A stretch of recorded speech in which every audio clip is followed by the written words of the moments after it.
Di jalan hidupku yang penuh liku,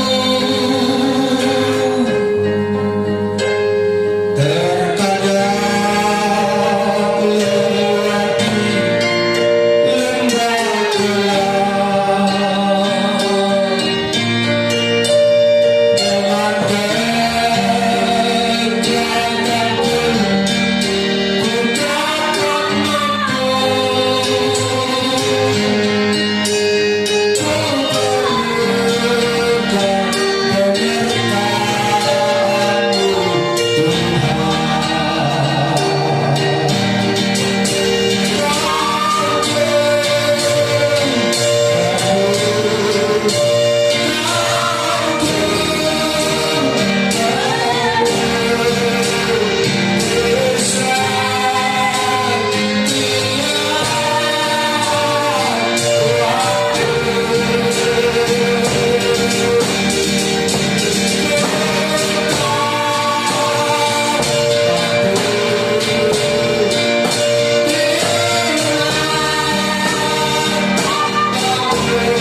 jalan hidup kami yang penuh dengan liku-liku kehidupan. Kami perlukan Tuhan setiap waktu. Kami perlukan firman-Mu, kebenaran-Mu setiap waktu. Menjadi sumber hikmat, kekuatan, menjadi pedoman dan tolak ukur kehidupan kami. Dan beritakanlah kebenaran Tuhan yang berkuasa di sini. Kami siap mendengar dalam nama Tuhan Yesus Kristus. Haleluya. Amin. Puji Tuhan. Shalom.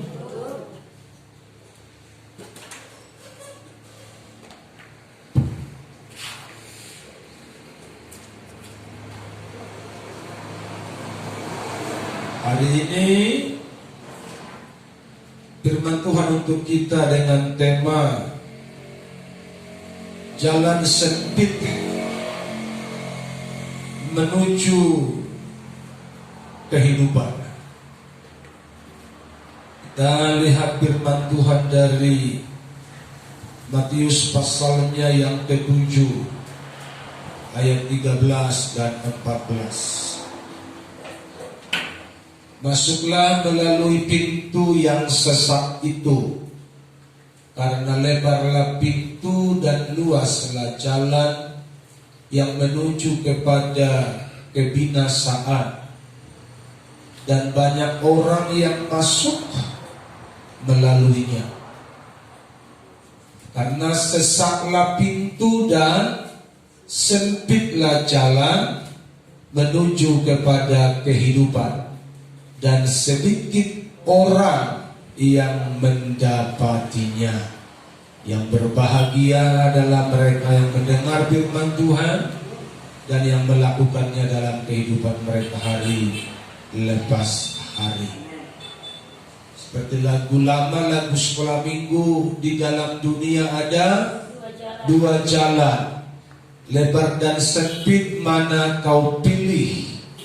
Yang lebar apik jiwamu mati, tapi yang sempit jiwamu bergelori, bergirang, karena hidup selama-lamanya bersama-sama dengan Tuhan.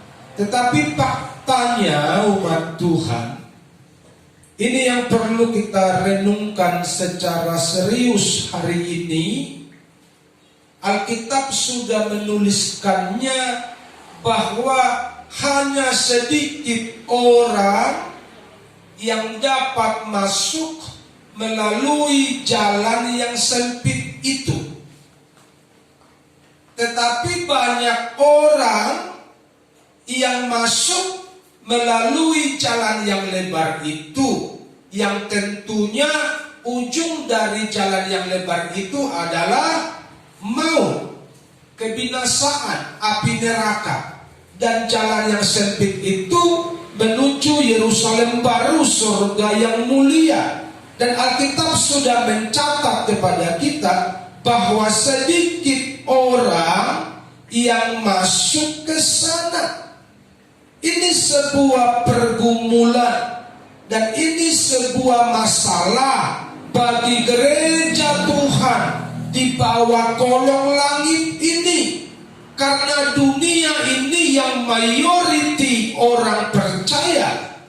Tetapi Alkitab berkata cuma sedikit yang masuk melalui jalan yang sempit itu. Yang lain kemana? Tentu yang lain lebih suka jalan yang lebar. Betul begitu kan? Yang lain lebih senang jalan yang luas, jalan yang lebar. Kenapa jalan yang lebar ini mudah, tidak perlu antri, tidak perlu capek, tidak perlu lewat sebuah pergumulan. Karena jalannya ini jalan mudah, jalan lurus, jalan tol tanpa hambatan. Dan banyak orang menyukai jalan itu, banyak orang mengingini jalan itu. Walaupun ujungnya maut, mereka tidak pusing dan mereka tidak merasa bahwa mereka sedang berjalan menuju ke maut. Dengan kehidupan yang merasa diberkati, dengan kehidupan yang merasa sukses, dengan kehidupan yang merasa berhasil, merasa kondusif, mereka merasa bahwa mereka ada di jalan Tuhan. Padahal sebenarnya mereka sedang ada di jalan yang lebar, di jalan yang luas, yang ujungnya menuju maut. Makanya kita perlu serius hari ini mencermati ada dua jalan ini. Sekarang kita sedang berada di jalan yang mana? Haleluya. Engkau sedang mengikuti jalan yang mana hari ini? Cek dulu dirimu baik-baik. Jangan merasa yakin pakai perasaan-perasaan engkau mengikuti jalan Tuhan. Belum tentu. Karena hari ini saya akan mengupas kepada saudara seperti apa jalan Tuhan, seperti apa jalan kebenaran, seperti apa jalan yang diingini Tuhan yang kita ikuti, supaya kita masuk lewat jalan yang sempit itu. Haleluya. Supaya masuk, berjuang. Tidak ada pilihan lain. berjuang aja pun seperti atlet, seperti olahragawan masih bisa gugur di tengah jalan. Masih bisa kalah. Karena apa? Karena peraturan yang begitu ketat. Dan saya katakan kepada saudara hari ini, Tuhan punya peraturan. Dan hanya orang yang mengikuti aturan Tuhan yang bisa bertahan di jalan yang sempit ini. Haleluya. Ayat 24 dari Lukas pasal 13. Jawab Yesus kepada orang-orang di situ, berjuanglah untuk masuk melalui pintu yang sesak itu. Sebab aku berkata kepadamu, banyak orang akan berusaha untuk masuk tetapi tidak akan dapat. Alkitab yang bilang banyak orang yang berusaha untuk masuk. Apakah mereka bisa masuk? Alkitab yang bilang bahwa mereka tidak dapat masuk, padahal mereka sudah berusaha. Ada kata-kata berusaha. Banyak orang akan berusaha untuk masuk, tetapi tidak akan dapat. Kenapa? Karena mereka belum memenuhi kriterianya Tuhan, meskipun mereka merasa bahwa mereka sudah berusaha. Sudahkah engkau berusaha sungguh-sungguh ikut Tuhan hari ini? Engkau yang tahu. Dan orang yang berusaha aja pun masih banyak yang gagal. Haleluya. Makanya Alkitab bilang banyak yang terpanggil, sedikit yang terpilih. Kalau orang mengerti firman Tuhan ini, maka orang percaya tidak akan menyepelekan kasih karunia Tuhan, karena ke surga itu tidak gampangan. Ke surga itu tidak cukup modal percaya. Jangan bilang karena keselamatan itu kasih karunia, engkau pasti selamat. Tidak mungkin. Kasih karunia itu adalah starting point, start awal untuk engkau percaya. Modalnya kasih karunia Tuhan. Tapi untuk engkau ke surga, engkau perlu hidup seturut kehendak Tuhan. Haleluya. Karena Alkitab yang bilang banyak orang ini siapa namanya? Orang percaya kan? Iya. Betul begitu umat Tuhan? Supaya saudara jangan salah tafsir. Jangan bangga kali dengan Kristenmu, engkau pasti ke surga. Bahkan orang-orang di luar sana pun bangga kali dengan agamanya, mereka pasti ke surga. Jangan bangga, karena Alkitab sudah bilang banyak orang berusaha, tetapi mereka tidak masuk. Kenapa? Karena mereka belum memenuhi standar yang Tuhan kehendaki. Dan saya mau katakan kepada saudara, standar Tuhan itu tinggi. Gereja yang mempermudah, gereja yang menggampangkan standarnya Tuhan. Tapi standar Tuhan sebenarnya adalah tinggi, tetapi permainan gereja membuat doktrin dogma aturan sehingga di gereja kita mah gampang. Si tua merokok bisa, minum tua bisa, tidak apa-apa.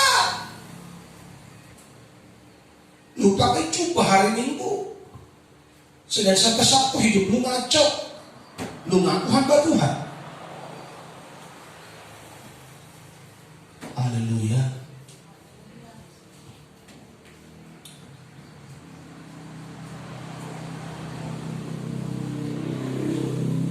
Ini masuk kategori perjuangan yang berat.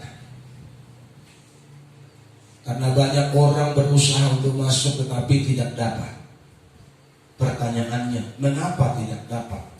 Sementara sudah berusaha, sudah kebaktian, sudah kasih perpuluhan, sudah ikut bantu bangun gereja, kenapa tidak dapat masuk?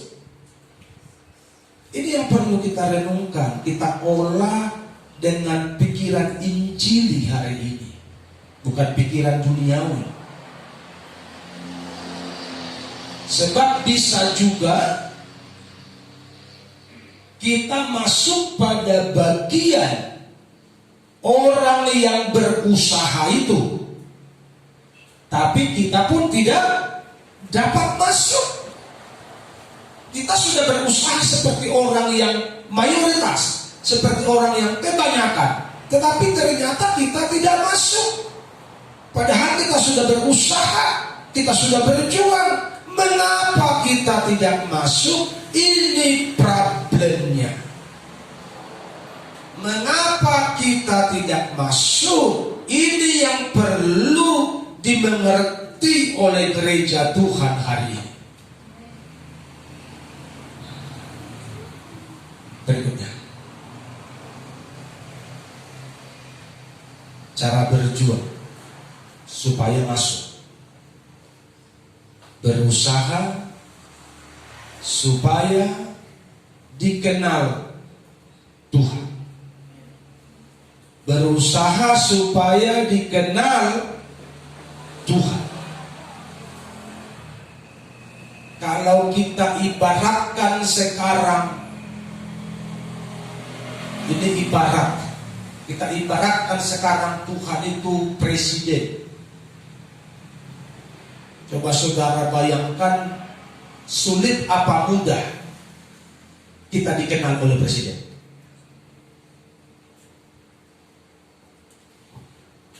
Sulit kali itu, sulit kali itu, Bu. Sulit kali itu. Kita bukan siapa-siapa, betul nggak? Kita orang-orang kecil. Kecuali Pak Presiden lewat depan ini, itu pun kalau kita diterke, kata orang Batak. Kalau kita berdiri di situ, kalau dia buka kaca ya puji Tuhan. Tapi biasanya beliau buka kaca karena beliau rendah hati. Tapi prosesnya sulit. Bukan berarti kalau ketemu manusia aja sulit, apalagi ketemu Tuhan. Bukan itu maksud saya. Yang saya maksud adalah prosesnya ini yang harus kita ikuti. Haleluya. Mau ketemu orang besar aja itu prosesnya harus kita ikuti. Ada ring 1, ring 2 yang perlu kita ikuti. Bagaimana dengan Tuhan supaya kita dikenal? Harus ada prosedur yang harus kita ikuti. Amin. Tuhan tidak ujuk-ujuk mau kenal kita kalau kita hidup dalam dosa. Bahkan orang yang melakukan mujizat aja, orang yang sudah khotbah aja, orang yang sudah pakai jubah aja tiap minggu, orang yang sudah menyembuhkan orang sakit aja, orang yang sudah berbahasa roh aja, orang yang sudah bernubuat aja, Alkitab bilang, enyahlah dari hadapanku, aku tidak mengenal engkau.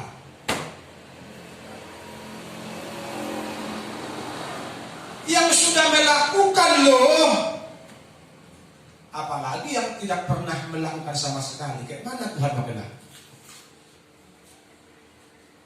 Itulah masalah umat Tuhan.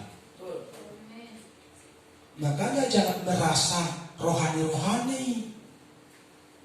Karena orang yang merasa rohani tidak punya kehausan lagi akan Tuhan.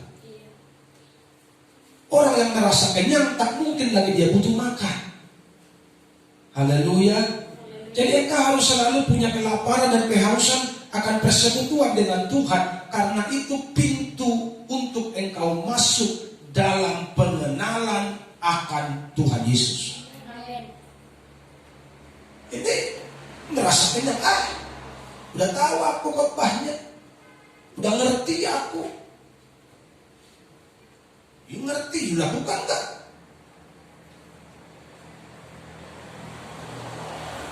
Ayat 26 dari Lukas pasal 13. Maka kamu akan berkata, kami telah makan dan minum di hadapanmu. Artinya Artinya ikut ibadah perjamuan kudus, masuk dalam Roh Kudus, masuk dalam pujian penyembahan on fire, karena di hadapan Tuhan, di hadirat Tuhan, di gereja, goyang-goyang, tumpang-tumpang dan segala macam istilah karismatik zaman now. Semua sudah dikerjakan tuh. Dan engkau telah mengajar di jalan-jalan kota kami. Artinya sudah tatap muka, sudah jumpa. Saya pernah ketemu Tuhan. Saya tiap minggu ketemu Tuhan. Saya tadi dengar suara Tuhan. Sampai segitu intimnya. Sampai segitu dekatnya. Tadi malam saya dengar Roh Kudus bicara. Sampai segitu intimnya. Karena kau telah mengajarkan di jalan-jalan kota kami. Kami telah makan sehidangan di hadapanmu. Kata firman Tuhan ayat 26, ayat 27 apa kata firman. Tetapi ia berkata kepadamu, aku tidak tahu dari mana kamu datang. Terus yang tadi yang di hadapan itu yang makan yang diajak bersama-sama itu siapa? Batu. Bukankah itu orang? Tapi kenapa Tuhan tidak kenal? Gak tahu Tuhan dari mana kau datang, tapi gak jelas Kristenmu, kayak begitu. Gak jelas pengiringanmu, gak jelas statusmu. Aku tidak tahu dari mana kamu datang. Enyahlah dari hadapanku, hai kamu sekalian yang melakukan kejahatan. Tapi kami kan persekutuan, Pak. Persekutuan Tuhan Yesus. Kenapa kau bilang kami jahat? Kami masuk dalam roh penyembahan, jingkrak-jingkrak segala macam dah. Pokoknya api roh menyala-menyala, api Pentakosta begitu menyala-menyala dah. Gitu kan? Firman Tuhan kebenaran disampaikan. Pokoknya segala kabar baik disampaikan. Tapi kok Tuhan bilang, ini ada hadapan Tuhan kamu sekalian berbuat kejahatan. Salah di mana lagi? Kurang apa lagi? Betul begitu enggak? Misalkan saudara, anak saudara sekolah pintar, tinggal kelas. Saudara sebagai orang tua ngamuk enggak?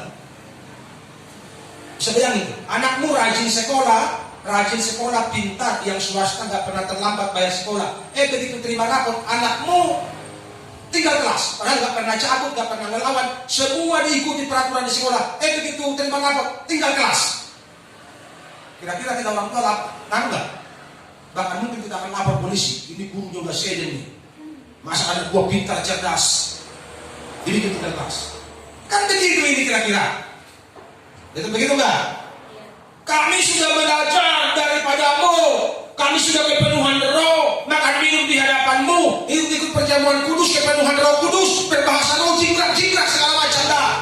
Yang jingkrak, yang tumbang dah atur dari situ. Tapi Tuhan bilang, nyala dari hadapanku, hai kamu sekalian pembuat kejahatan.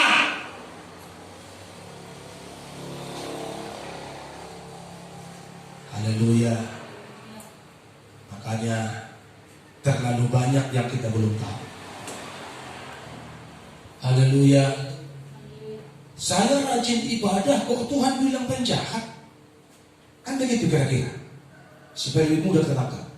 Karena Tuhan bilang pembuat kejahatan. Kalau pembuat kejahatan itu namanya penjahat.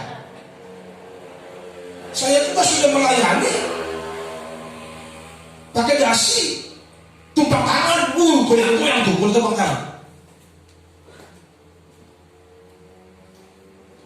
Tapi kalau Tuhan bilang penjahat,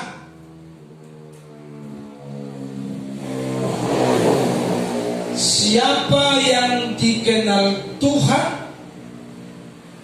dan siapa yang tidak dikenalnya? Pertanyaannya, mengapa tidak dikenal? Dan mengapa dikenal? Mengapa tidak dikenal? Jawabannya simpel. Karena melakukan kejahatan. Pertanyaannya, kejahatan macam apa lagi yang kita lakukan? Kita sudah rajin ibadah kok. Betul nggak? Kita sudah nggak mencuri, sudah nggak korupsi, kita sudah nggak nyolong, kita nggak zina, kita nggak selingkuh. Kejahatan apa lagi yang kita perbuat? Kok Tuhan bilang Tuhan tidak kenal kita? Pernahkah jemaat Tuhan merenungkan ini? Amin. Atau engkau pura-pura pego di situ? Bertuhan itu perlu perenungan setiap hari. Makanya kurenungkan firman-Mu siang dan malam. Dan ini yang perlu kita renungkan hari-hari. Kenapa Tuhan tidak kena? Dosa apa lagi? Matius 7 ayat 21. Ini kuncinya. Kejahatan apa yang diperbuat oleh gereja Tuhan? Bukan setiap orang yang berseru kepadaku, Tuhan, Tuhan, akan masuk ke dalam kerajaan surga, melainkan dia yang melakukan kehendak Bapakku yang di surga. Kalau saudara baca ayat berikutnya, di situlah ditulis, pada hari-hari terakhir banyak orang akan berseru, Tuhan, Tuhan, Tuhan, bukankah kami telah bernubuat, telah menyembuhkan orang sakit, bukankah kami telah khotbah, pimpin KKR, pimpin seminar, bukankah kami pendeta besar, pendeta top, pendeta senior, bukankah gereja kami besar, gereja kami gede, triliun dan miliaran dan segala macam. Tuhan bilang, aku tidak kenal kau. Hanya kau dari hadapanku buat kejahatan. Permasalahannya di mana? Karena kita tidak melakukan kehendak Bapa. Karena yang masuk lewat pintu sempit itu, lewat jalan sempit itu adalah orang yang melakukan kehendak Bapa di surga. Apa itu kehendak Bapa?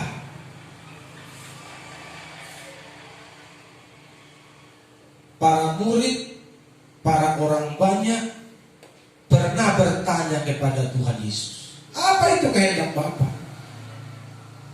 Tuhan Yesus jawabnya simpel kali, percayalah kepada Bapa dan percayalah kepada. Pertanyaannya, sudahkah saudara menjadi orang percaya hari ini? Kalau sudah ngerti begini kan, mau ngaku orang percaya pun hampir-hampir gak berani kan? Betul begitu? Kalau ngerti kebenaran ini, mau ngaku orang percaya pun kita hampir-hampir gak berani. Karena orang percaya yang kita maksud dan orang percaya yang dimaksud sama Tuhan Yesus jauh kali bedanya. Betul apa salah? Ketika para murid dan orang banyak bertanya, apa kehendak Bapa itu? Yesus bilang, percayalah kepada Bapa dan percaya jugalah kepadaku. Percaya macam apa yang Tuhan maksud? Ini kalau kita bahas ini terlalu panjang waktunya. Tapi yang pasti saya beri kepada saudara contoh yang sederhana. Kalau engkau hidup dalam kekhawatiran, tandanya engkau tidak percaya kepada Tuhan Yesus. Itu simpel kali. Haleluya. Kalau engkau takut nggak makan, kalau engkau mencintai nyawamu lebih daripada mencintai Tuhan, tandanya engkau tidak percaya. Dan engkau belum melakukan kehendak Bapa. Ada amin? Haleluya. Kalau engkau lebih mengasihi dirimu dan keluargamu daripada engkau mengasihi Tuhan, tandanya engkau belum percaya sebenarnya. Engkau masih orang Kristen. Karena orang percaya yang dimaksud oleh Tuhan itu rela meninggalkan segalanya demi Tuhan Yesus. Haleluya. Rela melepaskan segalanya demi Tuhan Yesus. Makanya orang yang mengerti ini gak ada pelit-pelit. Orang yang mengerti firman ini gak ada pikir-pikir. Orang yang mengerti firman ini gak ada perhitungan-perhitungan. Karena nyawa kita aja pun kita relakan bagi Tuhan Yesus. Haleluya. Jadi saudara, Sudah mulai mengerti apa itu kehendak Bapa? Jadi jangan sibuk dengan gaya-gaya Kristen kita ini yang belum jelas ini. Bukan ini kehendak Bapa. Haleluya. Ini belum kehendak Bapa. Ini baru sekedar isi absen kita ini. Baru sekedar setor muka ini ke gereja. Pertanda kita orang Kristen. Tapi sudah kita melakukan kehendak Bapa, itu perlu kesungguhan. Haleluya. Sudah kita melakukan kehendak Tuhan, ini perlu keseriusan. Ini perlu perjuangan. Ketika engkau dihina tetanggamu, mana reaksi? Haleluya. Di situ akan ketahuan kita ini melakukan kehendak Bapa atau bukan. Ketika kau ditipu temanmu, apa reaksimu? Kau maki-maki kah? Atau kau bilang, Tuhan aku mengampuni dia, aku memberkati dia walaupun sakit. Tapi demi Tuhan gua rela dah. Nah, itu baru sedang melakukan kehendak Bapa. Susah atau mudah? Halo, sudah mulai agak susah kan? Ketika mertuamu mengusir engkau, itu lebih sadis. Amin. Darah dagingnya diusir sih, tapi itu fakta. Dan setelah itu datang berkunjung ke rumahmu, kau tutup pintu lah, tulis tidak menerima tamu. Atau kau buka pintu lebar-lebar, silakan masuk ibu mertua yang tersayang. Kan begitu kalau yang melakukan kehendak Bapa. Amin. Haleluya. Ketika keluarga memperlakukan kita tidak adil, kita benci atau kita mengampuni, terlihat di situ engkau sedang melakukan kehendak Bapa atau tidak. Bukan yang jikrak-jikrak ini. Haleluya. Ini mah bisa palsu ini. Tapi yang asli ketika kau dihina, di situ akan ketahuan asli atau palsu. Ku telah mati dan tinggalkan cara hidupku yang lama, semuanya sia-sia dan tak berarti lagi. Haleluya. Amin. Gereja Tuhan diberi kasih karunia, engkau mau ikut jalan yang sempit atau jalan yang luas? Kalau engkau mau ikut jalan yang sempit, ikuti apa yang saya ajarkan kepadamu hari ini. Apa itu kehendak Bapa? Engkau harus rela melepaskan segalanya. Yang penting Tuhan Yesus pegang kuat. Yang lain boleh dilepaskan. Haleluya. Jangan keluargamu mengecewakan, kau sakit hati, patah hati. Kalau kita rela melepaskan seperti Ayub, enak tuh. Tuhan yang memberi, Tuhan yang mengambil. Amin. Berpujilah nama Tuhan. Memang ini mudah kali bilangnya. Coba kalau tiba-tiba kita miskin bokeh, aduh sakit sekali. Tapi untuk Tuhan, jangan pernah sakit hati. Amin. Haleluya. Haleluya. Demi hormat kemuliaan nama Tuhan, kita harus pilih menaklukkan daging untuk menyenangkan Bapa. Amin. Itu baru bisa lulus. Kalau tidak, kita hanya masih beragama saja. Kita hanya masih bergereja saja.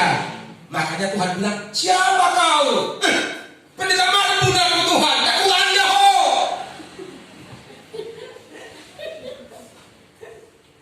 Masa Tuhan tak kenal pendeta Mazmur Marduk? No, aku tak pernah tahu. Karena sepanjang kau hidup, kau tak pernah melakukan kehendak, karena dagingmu yang kau tonjolkan. Kemana aku jadinya? Ke neraka. Neraka. Ketika alam. Lu janai na melayani na marjani tayo ang toko tu neraka. Iya. Pas. Barang mo jadi permen pengeluasan na. Jelas. Jelas. Jelas. Jadi gampang. Masalah mau gabi, tahu jurusnya, ngerti jurusnya. Karena masalah gue di situ. Tahu cara mau gabi. Kan lebih mudah kan? Makanya kalau ikut Tuhan sungguh-sungguh supaya jangan menyesalkan dunia. Amin.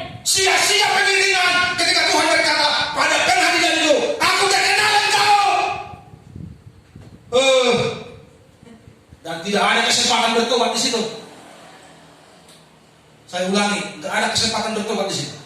Iya. Di mana kesempatan bertobat? Di sini hari ini. Amin. Amin. Masa di dunia. Haleluya. Haleluya. Di sini kesempatan bertobat. Di sini kesempatan berubah. Di sini kesempatan disempurnakan. Nanti nggak ada lagi. Iya. Jangan sampai terlambat sudah. Kau datang padaku, kata Tuhan itu sudah masuk habis dan haleluya. Ini yang paling kutakutkan. Betul sekali. Ini yang paling kutakutkan. Karena aku belum tahu hari esok. Dan jalan yang diikuti ini, jalan yang sempit ini penuh dengan perjuangan. Amin. Kedagingan suka nonjol, kedagingan pengen dimanjakan, kedagingan dunia yang mempesona, pengen kita ikuti. Masih manusia kan Pak? Dan begitu biasanya kalau kita ngomongkan, masih manusia loh Pak, masih di bumi ini Pak, masih dunia ini Pak, belum di surga. Saya nggak tahu nanti Tuhan bilang begitu nggak?